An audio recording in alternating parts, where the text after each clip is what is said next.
The Grand Assembly Hall floated in the darkness of space like a jewel made of glass and light. Ships from 100 worlds came and went, carrying diplomats, princes, and generals. Inside, the air smelled of 1,000 different perfumes, and voices spoke in languages that had existed before Earth's sun was born. Princess Ra stood near a tall window, watching the stars. Her silver skin glowed softly in the dim light, and the markings on her arms pulsed with a gentle blue color, like a heartbeat made visible. She was beautiful by the standards of her people, but beauty meant nothing when you were the third-born child of an emperor. Her elder sister stood at the center of the room, surrounded by admirers. Her brother Ran, the heir to the throne, spoke with coalition generals about trade and territory. They shone like twin suns, and everyone wanted to be near their light. Ra was a shadow. She had always been a shadow. 300 years she had lived, 47 summits she had attended, and in all that time she could count on one hand the number of outsiders who had spoken directly to her. Why would they? She held no power. She controlled no armies. She could offer nothing to anyone who sought favor with the empire. So she watched the stars instead. Stars did not care about birth order. Stars simply burned, and that was enough. A servant passed by with drinks. He did not offer her one. She was used to this. Ra turned her attention back to the window and tried to find the void rim, that dark stretch of space where stars went to die. She had written a paper about it once, about how dying stars migrated to that region like old animals seeking a quiet place to rest. No one in her family had read it. No one at the Imperial Academy had cited it. But she was proud of it anyway, in the small, private way that forgotten people learn to be proud. Princess Ra. She did not turn around.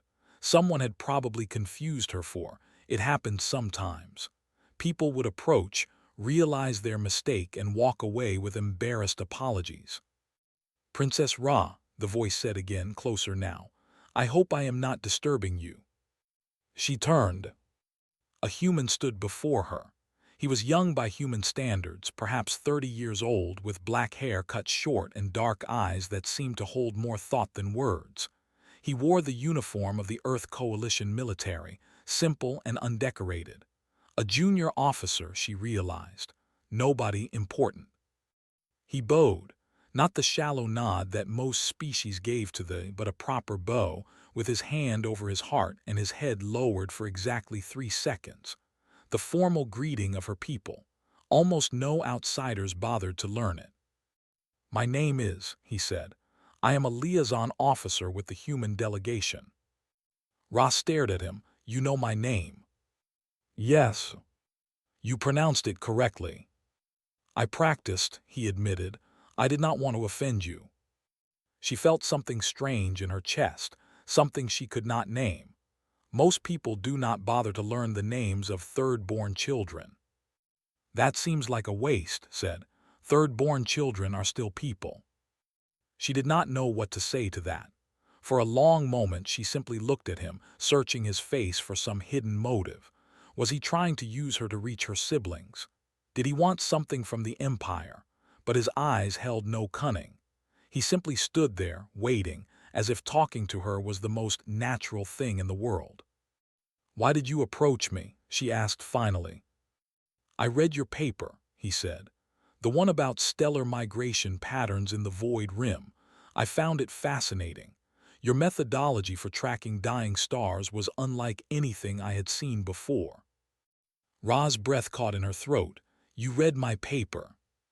3 times.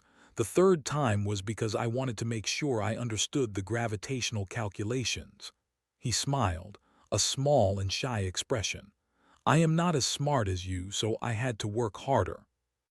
She felt dizzy. In 300 years, no one outside the academic journals had ever mentioned her work. Her own father did not know she wrote papers. Her siblings thought her research was a silly hobby, a way to pass the time between summits.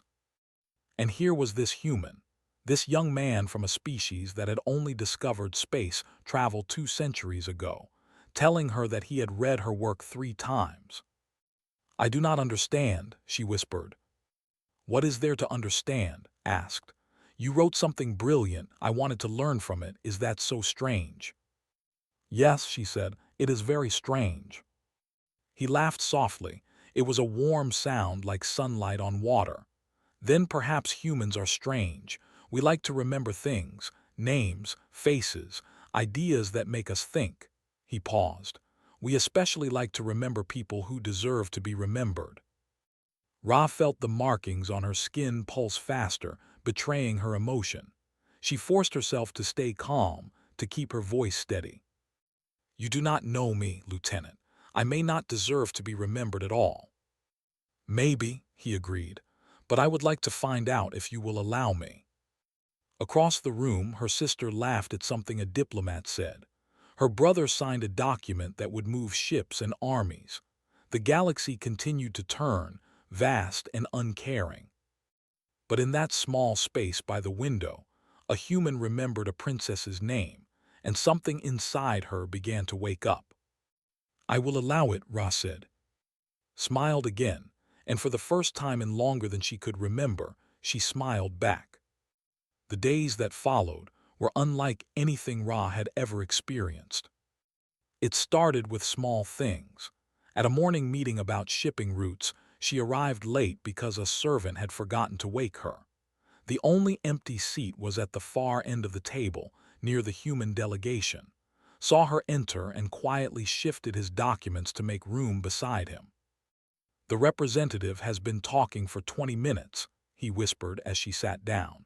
"I think he enjoys the sound of his own voice." She pressed her lips together to keep from laughing. Princesses did not laugh in diplomatic meetings. Later that same day, she found a small package outside her quarters.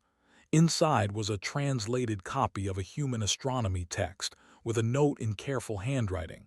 Chapter 7 discusses gravitational anomalies. I thought you might find it interesting. D. She read Chapter 7 that night. It was interesting.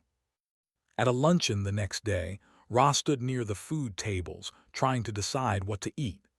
Could not digest most foods from other worlds, and the selection of safe dishes was small and bland. Before she could reach for a plate, appeared beside her. "I asked the kitchen staff which dishes were safe for," he said, handing her a plate already filled with food. "The purple grain is apparently quite good, and this vegetable is similar to something from your home world." She stared at the plate. "You asked the kitchen staff about my dietary needs." "The line was long," he said simply, "and I noticed you had not eaten yesterday." Noticed he had noticed. "Lieutenant," she said slowly, "do all humans pay this much attention to others?" He thought about it. "I think we try to. We live short lives compared to most species. Maybe that makes us want to notice things while we still can." She ate the purple grain. It was, in fact, quite good.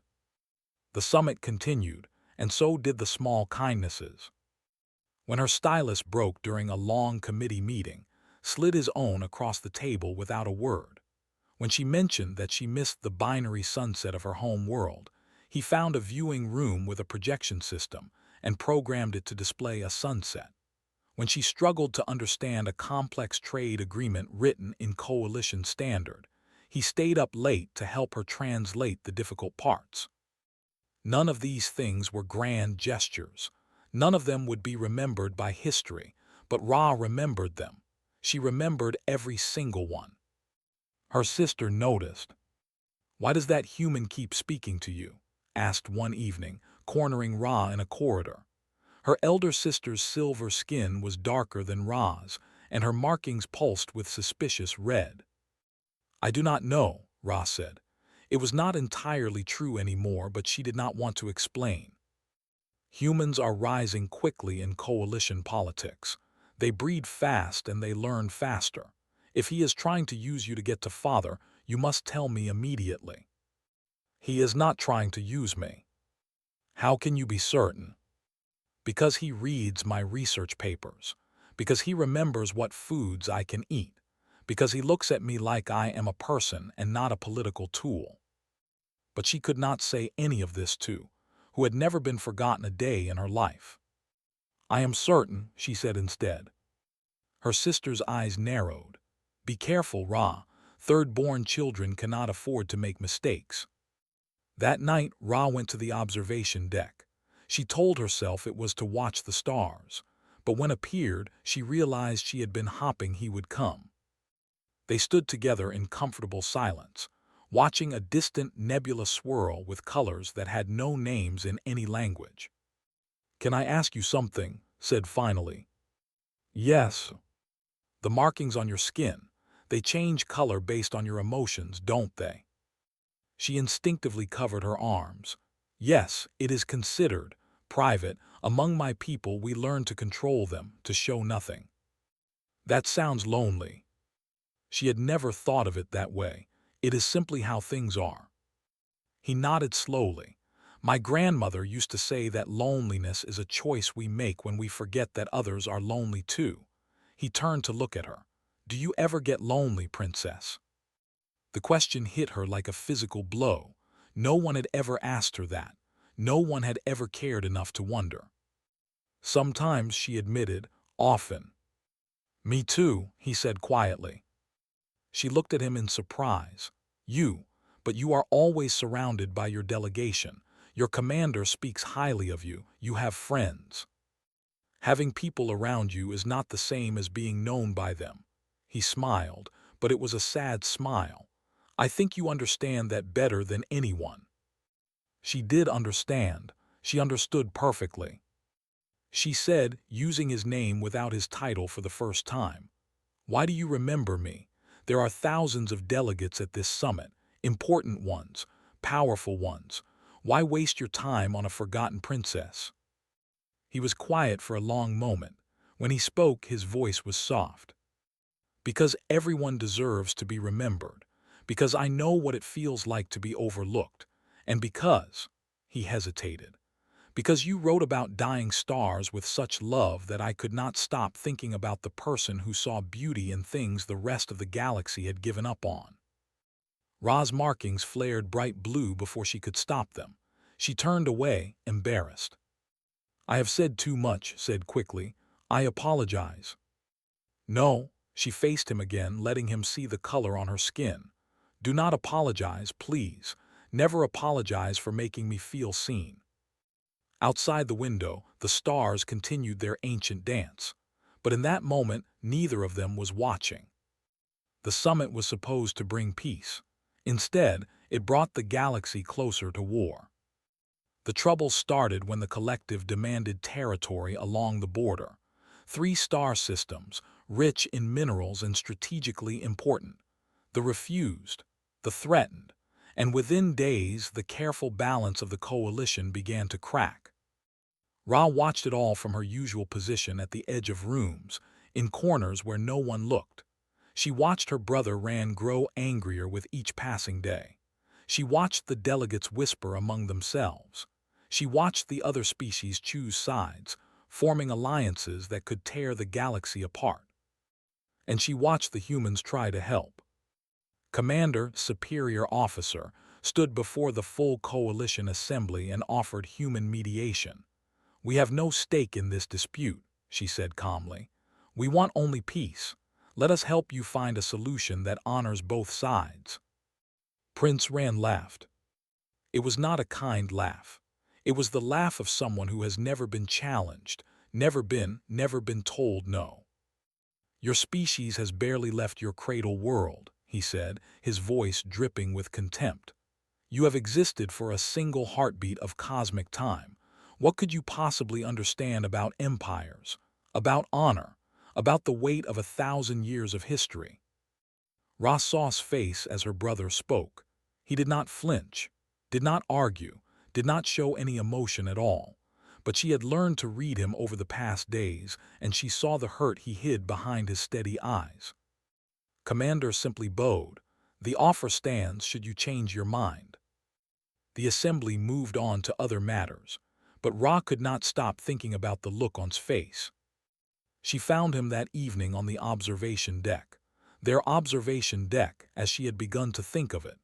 He stood with his back to the door, shoulders tight, staring out at the darkness. I saw what my brother said to your commander, she said softly. I am sorry. Did not turn around. You do not need to apologize for him. Someone should. He laughed quietly, but there was no joy in it. Your brother is not wrong. By galactic standards, humans are children. We have accomplished nothing. We have built no empires. We have conquered no worlds. When the great powers look at us, they see nothing. Ra moved to stand beside him. In the glass of the window, she could see his reflection and the tiredness in his eyes. Does it bother you, she asked, being dismissed? Sometimes. He was silent for a moment, but then I think about you. Me. He finally turned to face her.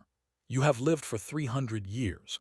You have attended 47 of these summits, and in all that time you have been overlooked, ignored, and forgotten by everyone around you. His voice grew soft. But you are still kind, still curious, still writing papers about dying stars because you love them, not because anyone asked you to. You have endured 3 centuries of invisibility with more grace than I could manage in a single lifetime. Ra's markings pulsed with emotion she could not hide. If you can survive that, continued, then I can survive a prince who does not know my name. She wanted to tell him that it was different, that her suffering was a passive thing, something that happened to her, while he actively chose to reach out and remember others. That took a kind of courage she had never possessed. But the words would not come. Instead, she asked the question that had been burning inside her for days. Why do you remember people? Why spend so much of your short life making others feel seen? He considered the question seriously, the way he considered everything.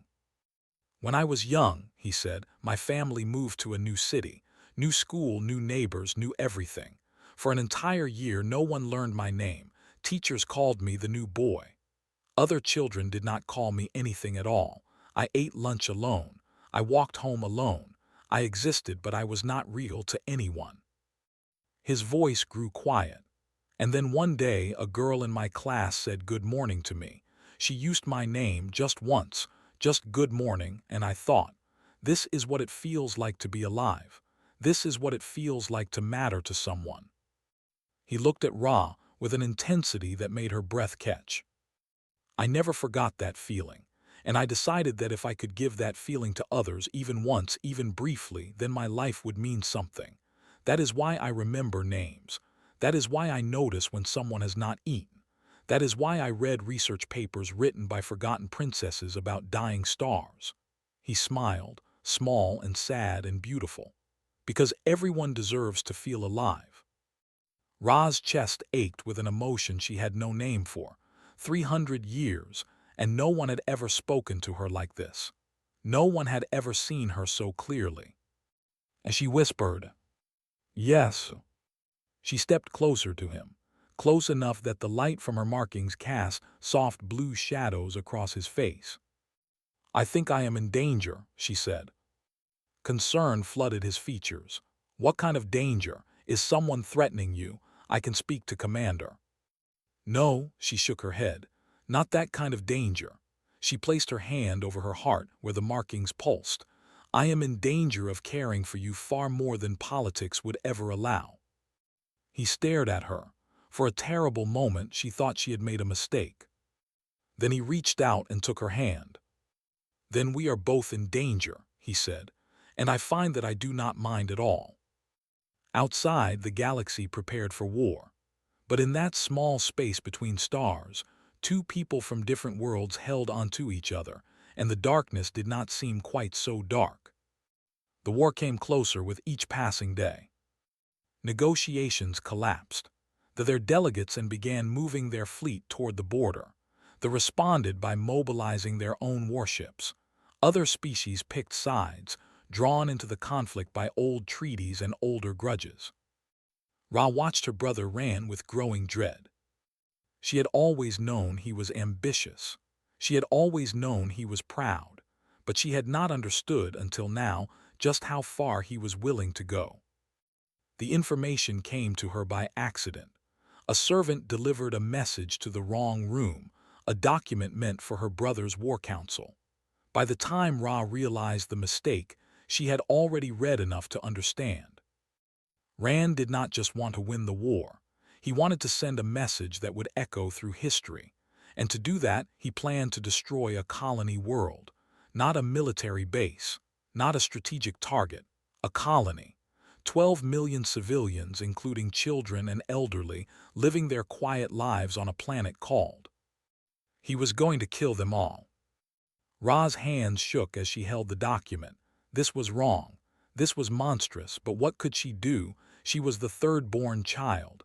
She had no power, no influence, no voice. If she tried to speak against her brother, she would be silenced, or worse. She thought of her father, the Emperor, old and tired and ready to pass the throne to Rand. She thought of her sister, who had already sworn loyalty to their brother in exchange for political favors.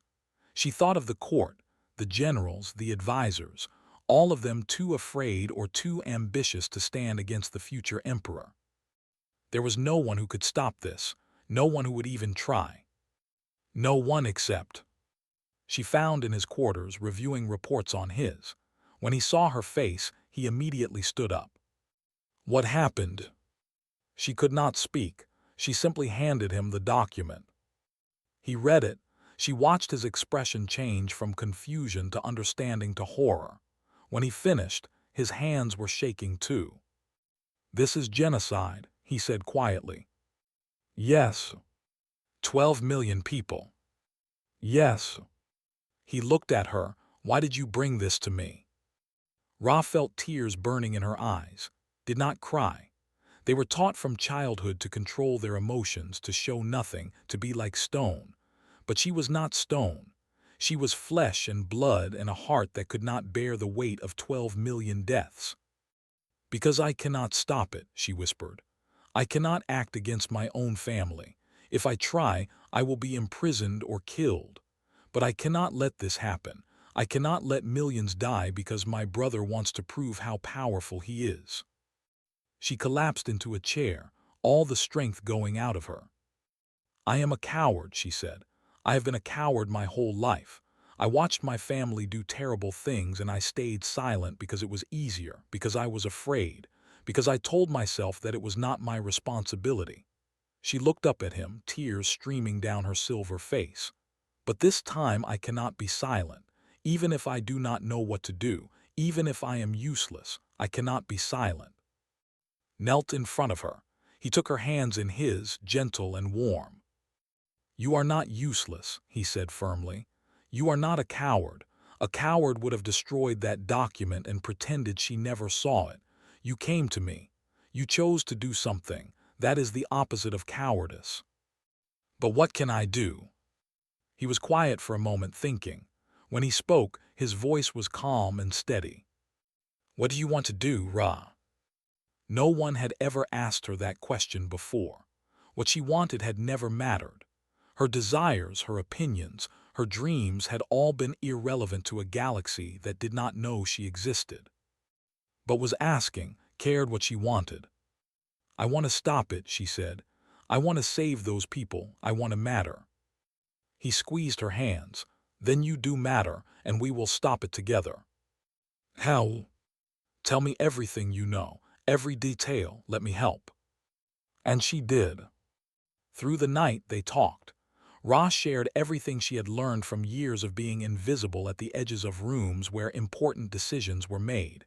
Fleet movements, supply routes, the timing of her brother's planned attack. Listened, took notes, asked questions. By morning they had a plan. Brought the information to Commander. She was a practical woman, not given to emotion, but even she went pale when she learned what the prince intended. "We cannot accuse the directly," she said. "That would cause a diplomatic disaster and might speed up their timeline." "Then we do not accuse anyone," said. "We present a hypothetical scenario to the Coalition Security Council. We ask them to discuss contingency plans for protecting civilian populations during the conflict. We make sure peacekeeping ships are positioned near before they can act." Commander studied him. "That is surprisingly clever for a junior officer." "I had help." She did not ask from whom. Perhaps she already knew. The plan worked. The Security Council discussed the hypothetical scenario. They were quietly warned through back channels. When Rand finally gave the order to strike, he found coalition peacekeeping vessels already in orbit around. The colony had been evacuated. His great show of force found nothing but empty cities and silent streets. The war did not end that day, but it changed. Without the horror of to fuel their rage, they were willing to return to negotiations. A ceasefire was signed. The fighting stopped. And no one knew that a forgotten princess and a junior human officer had saved 12 million lives. That night, Ra stood on the observation deck, watching the stars with new eyes. "We did it," she whispered. Stood beside her close enough that their shoulders touched. "You did it. I just helped." She turned to face him. Why did you help me? You risked your career, your future, everything." He smiled, that small and beautiful smile she had come to love. "Because it was the right thing to do, because those people deserve to live, and because—" he reached out and touched her face, gentle as starlight. "Because you asked me to, and I would do anything for you, Ra." Her markings blazed bright blue. "I think I love you," she said. "I know I love you," he replied. And in the darkness between worlds, they held each other, and the universe felt a little bit saved. 1 year later, Ra returned to the Coalition Summit. Everything had changed. Her father, the old emperor, had died peacefully in his sleep 3 months after the ceasefire.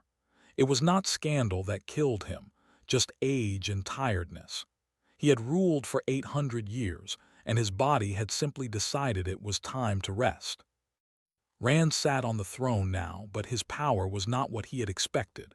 His failed attack on had damaged his reputation. The other nobles whispered that he was reckless, that he had nearly started a war the Empire could not win.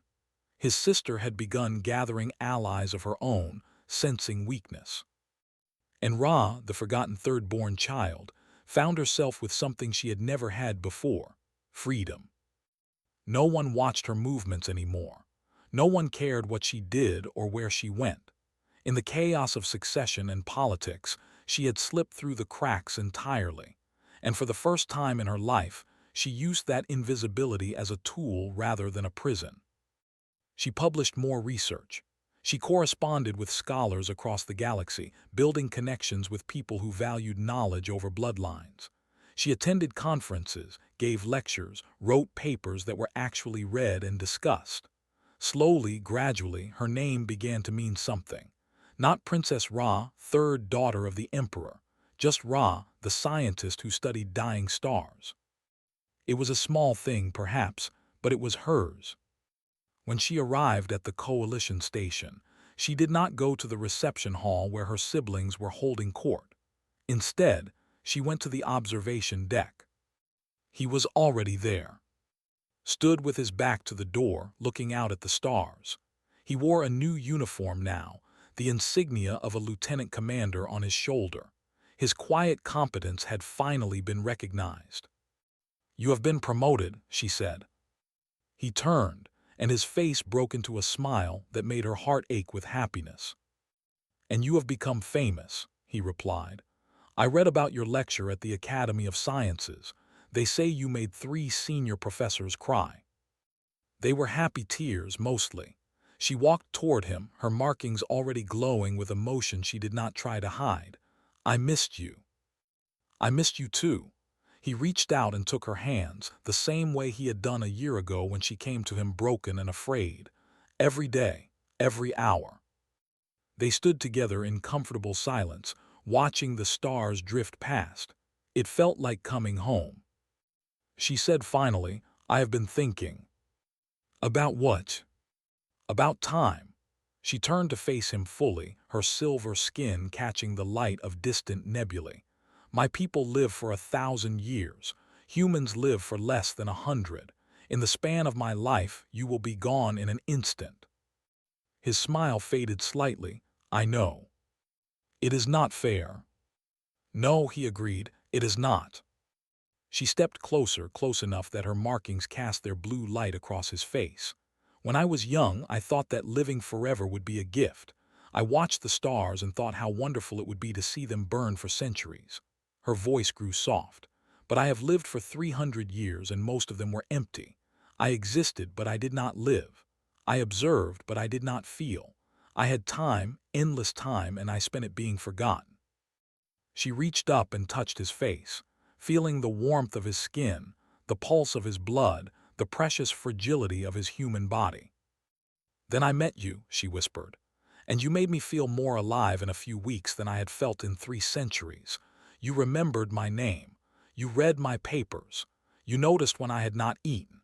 You saw me, and being seen by you was worth more than all the years I had lived before." His eyes were bright with emotion. "Ra, I do not care that you will die before me," she said fiercely. "I do not care that our time together will be short. A lifetime with you is worth more than an eternity alone.